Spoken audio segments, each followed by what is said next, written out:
cuántas veces nos pasó que nosotros fuimos al médico y nos diagnosticaron hipertensión arterial? O un familiar nuestro fue al médico y le dijo, usted tiene una arritmia. O un tromboembolismo pulmonar, ¿sí? O tiene placas de ateroma en sus arterias coronarias. Y que todo esto podía desencadenar en una insuficiencia cardíaca. Bien, este video lo que trata de hacer es de dar un pantallazo general, aclarar qué es la insuficiencia, cómo se llega a la misma y cómo se podría llegar a prevenir, ¿sí? En primer lugar, lo que tenemos que hacer para poder distinguirla de otras enfermedades, ¿sí?, es definirla. La definición es la incapacidad de mi corazón de mantener una perfusión sanguínea a todos los órganos de la economía, ¿sí?, y obviamente la consecuente fallo, ¿sí?, como bomba, ¿sí? Si bien es cierto que existe el fallo de la bomba, la clínica va a estar dada en cómo repercuta en todos los órganos, ¿sí?, hemodinámicamente cada uno de ellos. Por supuesto, si yo sé qué es una insuficiencia, necesito saber que hay distintos tipos de la misma, es decir, clasificarla según su comienzo, si es agudo o crónico, es decir, un comienzo agudo sería un comienzo abrupto, rápido, insidioso. Por ejemplo, una rotura valvular, ¿sí?, o un infarto agudo de miocardio. Ellas podrían, ¿sí?, darme una insuficiencia cardíaca de manera abrupta. Y la crónica, que es la más común, ¿sí?, es cuando nuestro paciente va paulatinamente, ¿sí?, y se deja estar y llega a un grado 4 de insuficiencia cardíaca. Por otro lado, las afectaciones, una clasificación según si afectó a mi corazón derecho o mi corazón izquierdo.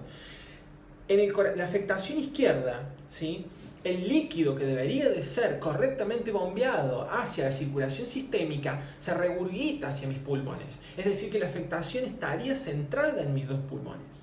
¿Bien? Entonces, mi clínica de la afectación izquierda va a ser tos, disnea, crepitantes, rales. ¿Bien? Y si mi corazoncito derecho estuviera insuficiente, tendría una repercusión hemodinámica sistémica. Iría hacia atrás, es decir, corazón derecho sería ventrículo derecho, aurícula derecha, vena cava inferior, y ahí se iría al hígado, al vaso, a las varices esofágicas, venas esofágicas inferiores, venas umbilicales, venas hemorroidales, dándome la clínica, es decir, un hepatoesplenomegalia, es decir, un agrandamiento por acúmulo de sangre del hígado y del vaso, una dilatación anormal de las venas, ¿sí?, que hacen el drenaje de los diferentes órganos, por ejemplo el esófago, varices esofágicas, con la ruptura, por ejemplo, en ileospermita, o las varices hemorroidales, varices umbilicales, ¿sí?, o las varices en miembros inferiores, y el edema en miembros inferiores, o la ascitis, el edema en la zona abdominal, ¿sí?, el acúmulo de líquido en nuestro peritoneo. Por eso la insuficiencia cardíaca derecha es más sistémica, es una afectación diferente de la izquierda. Por último, la New York Heart Association la clasifica en 4 grados. Grado 1, 2, 3 y 4. El grado 1 es cuando el paciente frente a la actividad física no tiene limitaciones. La grado 2 es cuando hay una ligera limitación frente a la actividad física con la aparición de palpitaciones y disnea. Bien, en la grado 3 existe una marcada limitación frente a la actividad física con la aparición de palpitaciones y disnea. Bien, y en la grado 4 o clase 4, el paciente está totalmente limitado para la actividad física, es decir, no puede hacer ningún tipo de actividad, inclusive a veces hasta el reposo les puede llegar a generar algún tipo de molestia. Bien, ¿por qué esta asociación norteamericana la divide a la clasificación, a la insuficiencia cardíaca? Y porque cada uno de estos grados, ¿sí?, la terapia farmacológica es diferente, ¿sí?, el abordaje es distinto. Por supuesto, yo como veedor del video, lo primero que me pongo a pensar y digo, yo quiero saber cuál es la causa, ¿sí? La principal causa de la insuficiencia cardíaca sería una placa de ateroma alrededor de mis arterias coronarias que en el tiempo terminarían obliterando, ¿sí?, la luz de las arterias coronarias y como consecuencia producirme un infarto agudo de miocardio, ¿sí? Esa sería como la primera causa de insuficiencia cardíaca. En un segundo lugar tendríamos la hipertensión arterial. Si el paciente se somete durante toda su vida a la hipertensión arterial, es muy probable, ¿sí?, una no controlada, que muy probable termine desencadenando a posteriori, después de mucho tiempo, una insuficiencia cardíaca. ¿Existen otras causas? Por supuesto que sí. Las arritmias, los tromboembolismos pulmonares, ¿sí?, las endocarditis bacterianas, ¿sí?, podrían desencadenarme una insuficiencia cardíaca con malformaciones congénitas, ¿sí?, de mi corazón, es decir, de mis coronarias o de la anatomía cardíaca. Bien, una vez hablado de su definición para reconocer esta enfermedad, clasificarla y saber que existen diferentes tipos de clínicas, ahí hablaremos de una clínica en general. Después de hablar de la etiología, tenemos una tos, una disnea, ¿sí?, una fatiga, debilidad muscular. Voy a tener una hepatoesplenomegalia, ¿sí?, en ese paciente. Puedo tener como signos o síntomas, signos que va a pesquisar el médico, la ingurgitación yugular, el derrame pleural, ¿sí?, que lo voy a poder ver, ¿sí?, con los métodos de diagnóstico que vamos a hablar a continuación, porque es muy bueno conocer de esta patología para no llevársela por delante en el hospital, ¿sí?, y con poco, por lo menos tenerla presente, no descartarla así como así. Entonces, en el diagnóstico de la misma, como primera medida, una radiografía del tórax. La radiografía del tórax me va a permitir a mí ver la silueta cardíaca y si hay congestión pulmonar. Es decir, voy a medir el índice cardiotorácico, ¿sí? En una segunda medida, yo tengo que buscar las repercusiones hemodinámicas en otros órganos, por ejemplo, a nivel renal, hepático. A nivel renal, yo voy a buscar si la creatinina está elevada, si las BUN están elevadas o si existe una proteinuria discreta. Eso me estaría dando un indicador de qué estaría pasando con este paciente, ¿sí? Recopilando datos, yo puedo armar el rompecabezas. En el hepatograma que yo puedo hacer, ¿sí?, voy a buscar aumento de bilirrubina directa o indirecta, aumento de las enzimas AST, GGT, AST, y si no la dije, ALT, y la lactato deshidrogenasa, para ver si existe muerte celular y la enzima, ¿sí?, se desvió hacia es decir, la glucólisis se desvió hacia la izquierda, entonces hay una muerte celular. ¿Bien? Y por otro lado, buscar en sangre el péptido natriurético cerebral.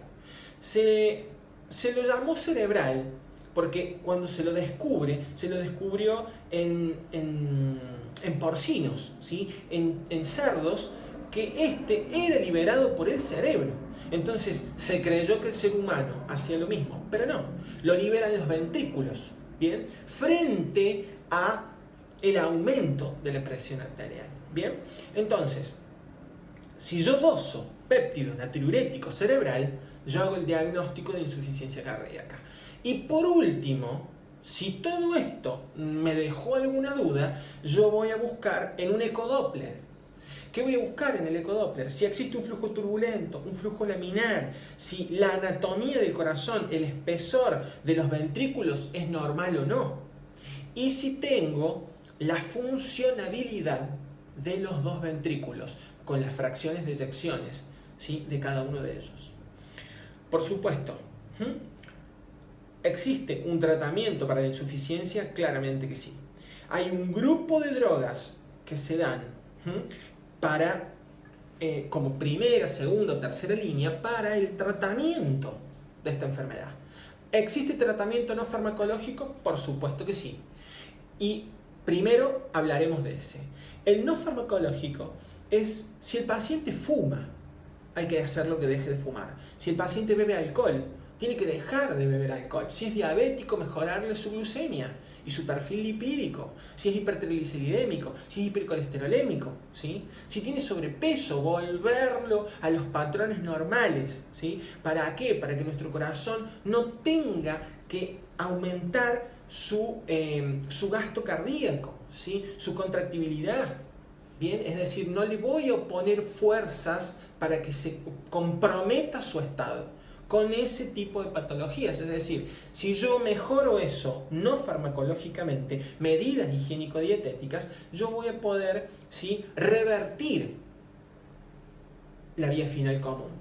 Y en el tratamiento farmacológico, ¿sí?, como dijimos que la New York Heart Association lo clasifica en 4 grados, el grado 1, ¿sí?, el tratamiento es IECA. ¿Sí? Siempre el IECA es la primera elección para el tratamiento de la insuficiencia. Los priles, es decir, el famoso enalapril, el captopril, el lisinopril, drogas que tienen un tiempo de vida media de 12 a 24 horas. ¿Bien? Si estamos en un grado 2, ¿sí?, nosotros tenemos que hacer un IECA más una tiazida más un digitálico, posiblemente. En un grado 3, tenemos que hablar de un IECA más un diurético de asa más un digitálico. Y en el grado 4, ¿sí?, el paciente debe de ser internado.